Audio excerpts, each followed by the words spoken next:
अपने बच्चों को कॉलेज नहीं भेज पाऊंगा, मुझे अपने घर का लोन चुकाने में 30 साल लग जाएंगे।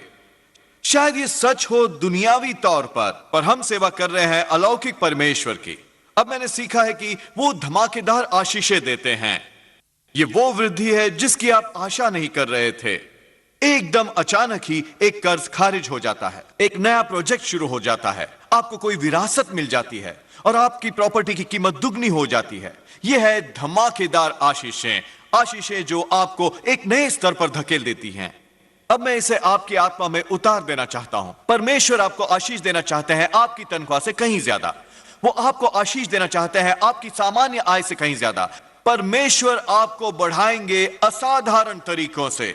यही तो करती हैं धमाकेदार आशीषें, वो उड़ा देती हैं जो स्थायी लगता था। मैं पहाड़ों से ड्राइव कर रहा था कुछ अरसा पहले और वहां एक तरफ थी ये बड़ी चट्टान की दीवार जहां वो सड़क बना रहे थे। उन्होंने डायनामाइट इस्तेमाल किया था चट्टान को ब्लास्ट करने के लिए, वरना वो वहां स्थायी रूप से रहती।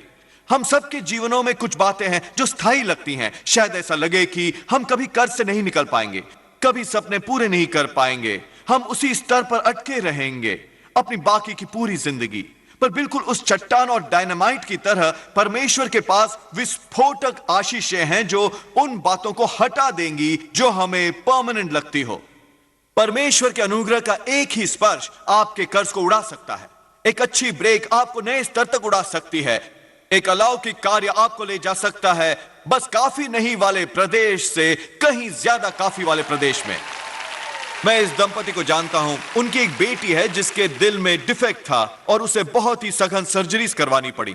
अस्पताल का बिल था $400,000 जिसे इंश्योरेंस कवर नहीं कर रही थी। वो एक पुलिस ऑफिसर था और वो एक स्कूल में पढ़ाती थी।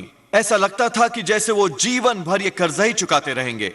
पर एक दिन अचानक ही बिना किसी वजह के अस्पताल ने फोन किया और उन्हें सूचना दी कि वो उनका कर्ज खारिज कर रहे हैं, $400,000। ना सिर्फ यही, उन्होंने कहा हम आपको वापस लौटाएंगे 2 साल तक का भुगतान जो आप कर चुके हैं। यह है धमाकेदार आशीष, उसे उड़ाती हुई जो स्थायी हो सकता था। मेरा एक दोस्त है जो एक प्रमुख यूनिवर्सिटी में दाखिल होना चाहता था, पर उसे स्कॉलरशिप की जरूरत थी। उसने बहुत पहले अप्लाई किया था और हालांकि उसके ग्रेड बहुत अच्छे थे, उसे सूचित किया गया कि अब और स्कॉलरशिप उपलब्ध नहीं है। उसने एक जूनियर कॉलेज में दाखिला ले लिया। उसे लगा एक प्रमुख यूनिवर्सिटी में जाने का उसका सपना अब खत्म हो गया है। ऐसा लगता था कि यह स्थिति परमानेंट है। सभी तथ्य यही कहते थे ऐसा नहीं होने वाला। पर स्कूल खुलने के कुछ ही सप्ताह पहले उन्होंने वापस फोन किया और कहा कुछ और खुला है। बजाय आपको 2 साल का स्कॉलरशिप देने के जिसके लिए उसने अप्लाई किया था, उन्होंने उसे ऑफर किया 4 साल का पूरा स्कॉलरशिप। एक विस्फोटक आशीष। अब आप में से कुछ आज शायद सोचे जहां आप इस वक्त हैं वो परमानेंट है। आप वहां बहुत अरसे से हैं और आप देख नहीं सकते कि आप कैसे और ऊपर उठ सकते हैं। सभी सच्चाइयां आपको कह रही हैं कि यह असंभव है, पर परमेश्वर आज कह रहे हैं तुम्हें तैयार होने की जरूरत है। जहां आप हैं वो परमानेंट नहीं है। मैं तुम्हारी ओर विस्फोटक आशीषें भेज रहा हूं। मैं तुम्हें बढ़ाऊंगा तुम्हारी तनख्वाह से कहीं ज्यादा। मैं तुम्हें आशीषें दूंगा तुम्हारी सामान्य आय से कहीं ज्यादा। मैं अचानक तुम्हारे जीवन में हालात बदल दूंगा। इसी तरह यह शब्द विस्फोट परिभाषित होता है। इसका मतलब है अकस्मात चारों ओर फैली वृद्धि।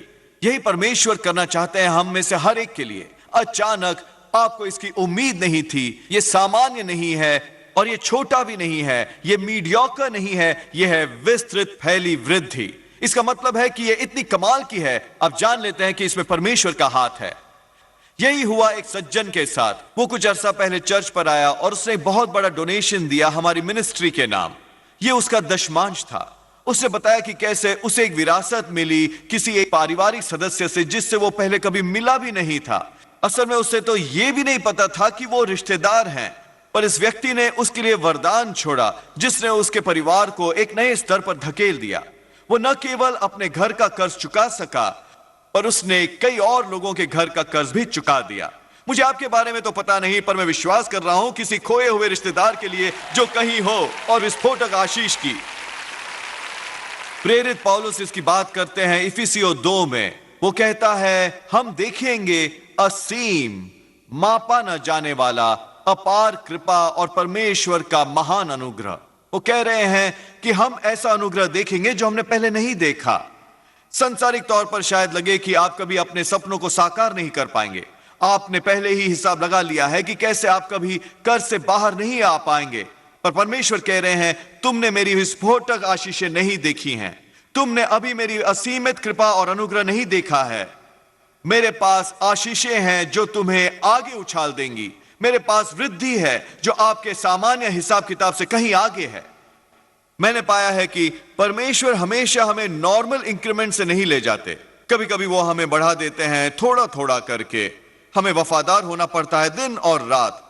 पर जब आप इन धमाकेदार आशीषों में से किसी एक को पाते हैं तो बजाय जाने के 7 से 8 से 9 तक, परमेश्वर आपको ले जाएंगे 7 से 8, 63 तक, 64 तक। इसीलिए यह है विस्तृत फैली वृद्धि। खैर, आप कहेंगे, जोएल, यदि इकोनॉमी बेहतर होती मैं शायद इस पर यकीन कर लेता। यदि बिजनेस इतनी धीमी ना होती तो शायद मेरी उम्मीदें ऊपर उठती।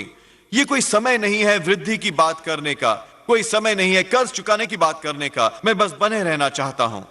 नहीं, शास्त्र वचन बात करता है कैसे परमेश्वर मरुस्थल में नदियां बहाएंगे, वो धारे बहाएंगे निर्जन प्रदेश में। शायद आपका जीवन सूखा और निर्जन हो, बिजनेस में शायद मंदी हो, इकोनॉमी शायद सही ना हो। खुशखबरी यह है कि इकोनॉमी आपका स्रोत नहीं, परमेश्वर हमारा स्रोत है। मैं ऐलान करता हूं कि परमेश्वर यहां नीचे ये नहीं होने दे रहे। स्वर्ग के इकोनॉमी में रिसेशन नहीं है, वहां बढ़िया चल रहा है। जब तक हम जुड़े रहेंगे उस दिव्य, सच्चे और जीवित परमेश्वर से, यहोवा जहरा से, हमारा प्रभु, हमारा देने वाला, तो फिर हम जुड़े हैं सप्लाई लैंड से जो कभी खाली नहीं होता। अब हमारा रवैया होना चाहिए, मैं शायद ये देख ना सकूं ये कैसे होगा, पर प्रभु मैं जानता हूं कि आपके पास विस्फोटक आशीषें हैं जो मेरी ओर आ रही हैं। मैं उम्मीद कर रहा हूं अचानक विस्तृत वृद्धि की। मैं उम्मीद कर रहा हूं अपने घर का दाम चुकाने की। मैं उम्मीद कर रहा हूं एक बड़ा देनहार बनने की, परिवार के लिए नए मापदंड स्थापित करने की उम्मीद में हूं। मुझे याद है कुछ साल बाद जब विक्टोरिया और मेरी शादी हो गई, हमने अपना शहर वाला घर बेच दिया और हमने खरीदा ये पुराना टूटा फूटा घर आधे एकड़ की जमीन के साथ। ये अच्छे पड़ोस में था, शहर के एक अच्छे हिस्से में।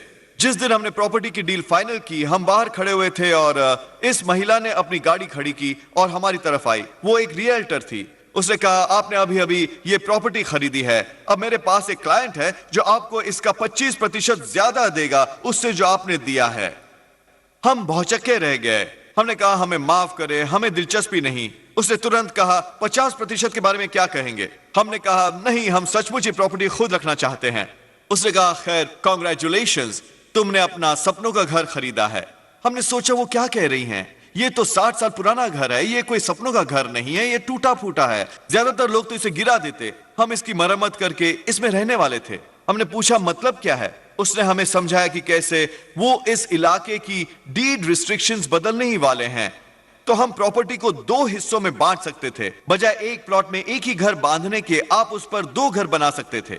हमें उसके बारे में कुछ भी पता नहीं था, पर 1 साल बाद हमने आधी प्रॉपर्टी बेची उससे कहीं ज्यादा दाम पर जो हमने पूरी प्रॉपर्टी के लिए दिया था। उस एक ट्रांजैक्शन से जो हमें बढ़त मिली वो हमारी सालाना आय से 5 गुना थी। दोस्तों, परमेश्वर आपको आशीष दे सकते हैं आपकी तनख्वाह से कहीं ज्यादा। उनके पास तरीके हैं आपको बढ़ाने के जो आपने सोचा भी ना होगा। ये सोचना छोड़ दें कि आप कभी कर्ज से नहीं निकल पाएंगे। नहीं, परमेश्वर ने आपके भविष्य के लिए धमाकेदार आशीषें रखी हैं। वो एक अच्छी ब्रेक हमें नए स्तर तक ब्लास्ट कर सकती है।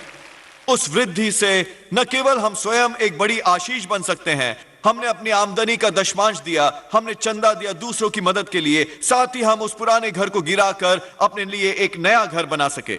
हमने कभी नहीं सोचा था कि हम ऐसा कर पाएंगे। मुझे पता था मेरी तनख्वाह क्या है। मैं एक सेवकाई के लिए काम कर रहा था, किसी बड़ी कॉरपोरेशन के लिए नहीं जिसके पास बड़ी स्टॉक ऑप्शन और दूसरे फायदे हैं। पर परमेश्वर ने हमें बढ़ाया हमारी सामान्य आय से कहीं ज्यादा। यही परमेश्वर करना चाहते हैं आपके लिए। जब तक आप अपनी पूरी कोशिश कर रहे हैं परमेश्वर को सम्मान देने की और आप में दूसरों की मदद करने का दिल है, तो परमेश्वर आपके जीवनों के लिए बहुत कुछ कर सकते हैं। शास्त्र वचन हमें बताता है कि कैसे परमेश्वर हमें छिपे खजाने दिला सकते हैं जो छिपी जगहों पर रखे हैं। आपको पता है वो प्रॉपर्टी क्या थी? वो छिपा खजाना था। हमें पता नहीं था कि वो इतनी बहुमूल्य होने वाली है, पर परमेश्वर को पता है। परमेश्वर जानते हैं कि कहां अच्छी डील्स हैं, वो जानते हैं कहां तेल, सोना और हीरे दबे हुए हैं। परमेश्वर ने ही तो वहां डाला है। जब यीशु को अपना कर चुकाने के लिए पैसे की जरूरत थी, उन्होंने पतरस से कहा कि झील पर जाएं, और पहली ही मछली जो पतरस ने पकड़ी, उसके अंदर इतना पैसा था, इतने सिक्के थे कि यीशु और पतरस दोनों का कर अदा हो गया। देखा, यीशु को पता था कि छिपा खजाना कहां है, वो खजाना भी जो एक मछली ने निगल लिया है। मैं क्या कह रहा हूं? परमेश्वर उन आविष्कारों के बारे में जानते हैं जिनका आविष्कार नहीं हुआ है। वो जानते हैं आइडियाज और बिजनेस के बारे में जो तरक्की करेंगी। वो उस प्रॉपर्टी के बारे में जानते हैं, उस रियल एस्टेट के बारे में जो बहुमूल्य बनने वाली है। एक दंपति को मैं जानता था जो एक घर खरीदना चाहते थे किसी दूसरे शहर में, और वो इस पड़ोस में खासकर देख रहे थे एक बहुत ही अच्छी जगह, और उन्हें ये घर मिला जो उन्हें सचमुच बहुत पसंद आया। पर हर बार जब उन्होंने आगे बढ़ने की कोशिश की, उन्हें किसी कारण इसमें शांति महसूस नहीं हुई। कुछ महीनों के बाद उन्हें कहीं ज्यादा बड़ी प्रॉपर्टी मिली उसी इलाके के बाहर। असल में वो उस इलाके की सीमा बनती थी। कुदरती तौर पर उस विशेष पड़ोस में प्रॉपर्टी खरीदना ही एक बेहतर निवेश होता जहां दाम बहुत ज्यादा ऊंचे थे। अब हालांकि वो इसे अफोर्ड कर सकते थे, क्योंकि उन्हें इससे शांति महसूस नहीं हुई, उन्होंने ये कहीं ज्यादा बड़ी प्रॉपर्टी खरीद ली जो उसी पड़ोस की सीमा पर थी। कोई 6 महीने हुए होंगे उन्हें वहां गए हुए कि एक दिन उनके दरवाजे पर दस्तक हुई, और वहां 2 सज्जन खड़े थे। वो जियोलॉजिस्ट थे। उन्होंने बताया कि कैसे वो अध्ययन कर रहे हैं और सर्वे करते रहे हैं इस पूरे इलाके को कई सालों से। उन्होंने हाल ही में खोज की है कि उस सब डिवीजन में भारी मात्रा में तेल है। पर उन्होंने कहा कि घर बहुत पास पास हैं एक दूसरे के, और कहीं जगह नहीं है जहां वो अपनी ड्रिल्स लगा सके और अपनी सारी इक्विपमेंट। और यदि वो उन्हें अपनी प्रॉपर्टी का एक हिस्सा लीज पर दे दें तो उन्हें न केवल वो कमीशन मिलेगा जो उनकी अपनी जमीन के लिए मिलना चाहिए, पर पूरे इलाके के घरों का मिलेगा। उस सब डिवीजन में 1200 घर थे।